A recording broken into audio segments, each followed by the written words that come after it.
تعرف اني مستعدة اقتل حالي لتقول رأيك؟ هلا هذا رأيها؟ ايه الله يخليني اذا بخليك تقوله.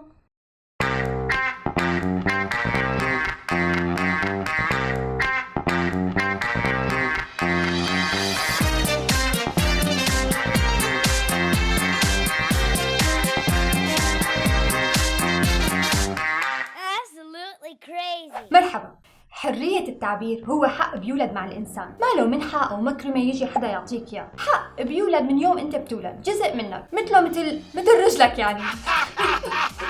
وهالحق ما انحط بمواثيق حقوق الإنسان ودساتير الدول اللي بتحترم حالها هيك في يوم وليلة، ولا المشرعين قرروا إنه يحطوه هيك إنه عم يشربوا فنجان قهوة إنه يلا خليه موضة هالسنة. لا، في كتير ثورات ونضالات استمرت لعقود من السنين ودفعوا فيها الألوف والملايين التضحيات والدم ليكون حق حرية التعبير حق مشرعا ومحمي بالقانون بكتير من دول العالم. حرية التعبير يعني إنه يكون لك الحق كمواطن وقبلك كإنسان بإنك يكون عندك رأي بكل المواضيع اقتصادية مجتمعية دينية سياسية، وإنه يكون حقك بالتعبير محمي بالقانون، يعني ما يقدر حدا يحاكمك أو يقمعك أو يأذيك حتى لو كان مختلف عن كل الآراء اللي حولك. بس طبعا بما إنه عم نحكي عن القانون فطبيعي يلي بده يتمتع بهالحق إنه هو كمان يلتزم بالقانون. لذلك الشتيمة والتنمر والاعتداء اللفظي ما له رأي آخر، التحريض على إيذاء الآخرين ما له رأي آخر، التعبير عن دعم من يخرق القانون مثل الدكتاتور أو المجرم يأسفني إلا كمان ما له رأي آخر. هلا بالمقابل التدين رأي بس التطرف ما له رأي آخر، العلمانية رأي بس التهجم على الأديان ما له رأي آخر. هلا بالنسبة لعالمنا العربي الحمد لله كل الدساتير والقوانين بتنص على حرية التعبير حتى بدون ما حدا يطلبها، يعيشوا بهالنعم. بس لما صدقنا هالقوانين وحاولنا نطبقها صار الدم للركب، وصار مكان الرأي الآخر بالمحاكم والمعتقلات وتحت الأنقاض وسيوف الحكام والشريعة. يشيلونا من الأنظمة، كلياتنا بنعرف مشكلتنا مع الرأي الآخر. أصلا الرأي الآخر بالنسبة لها هو الخيانة والخروج عن السلطة. دن دن دن. لذلك خلينا نحكي عن حالنا نحن، حضرتنا، انه كيف نتعامل مع بعضنا بقصة الرأي والرأي الآخر بما انه دائما هيك عم نطالب فيها. دكتور أنا بختلف معك كليا، حضرتك انطلقت بشكل خاطئ بحل هالمسألة. شو تفضلت؟ أنا انطلقت بشكل خاطئ؟ أنا دكتور عم نحكي عن المسألة. شو رأيك تيجي توقف محلي وتعطي المحاضرة يا أينشتاين زمانك؟ عفوا دكتور والله ما هيك القصد لا يعني. عم أقول يعني بركي برجع أنا بعد بين الطلاب وتحاضر فينا وتعلمنا. طبعا هذا جيل الكمبيوتر والموبايل، شو بده يطلع منه؟ الله يرحم إيانا وقت كنا نرجف قصب من الأساتذة. ايه تفضل ارجع على مقعدك. خلص اختلف معك قال. لا تدفش برجع لحالي. هذا اللي جبتوه طبعا ما له علاقة بموضوعنا عن الرأي والرأي الآخر، لأنه نحن بالفطرة السليمة بنعرف عيب يكون عنا رأي مخالف للي أكبر منا، رأينا من رأيه، عدو عاقلين، هي ما لها علاقة بالرأي والرأي الآخر. لذلك خلونا نفوت بموضوعنا ونستعرض تكتيكاتنا الخاصة مع الرأي والرأي الآخر. أولا حق الرأي الآخر. طالما الرأي الآخر عم يحكي كلام بيعجبك مثل ما بدك بيشبهك يحكي ويقول ويسترسل على العين والراس وهي الأصول.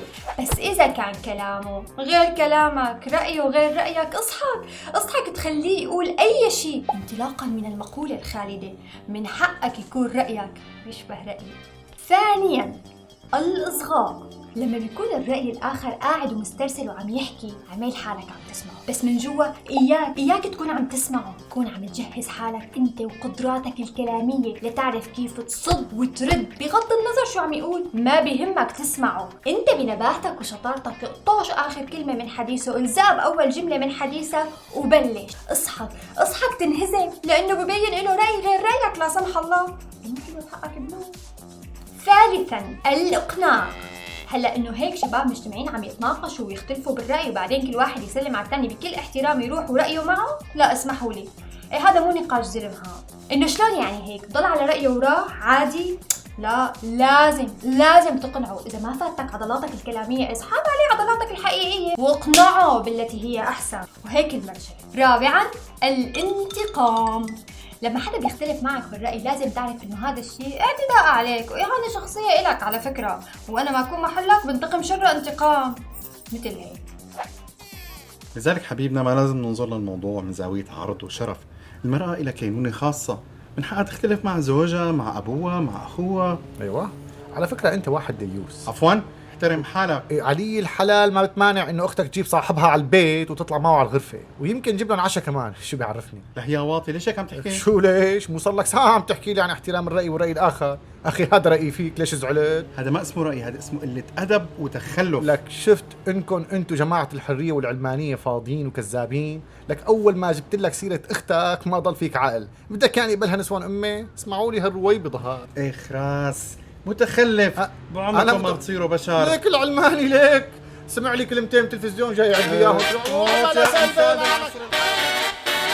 بسبب التكتيكات السابقة طبيعي انه يصير الرأي الآخر بالرياضة شتائم وضرب بين مشجعي الفرق الرياضية المتنافسة، وعلى وسائل التواصل الاجتماعي مسبات وبلوكات، وبالمجتمع تمرد على القيم والعادات والتقاليد، وبالدين ردة وكفر، وبالسياسة في مزح. الرأي الآخر عيوني، الرأي الآخر هو التنوع والاختلاف اللي الله خلقه بهالحياة.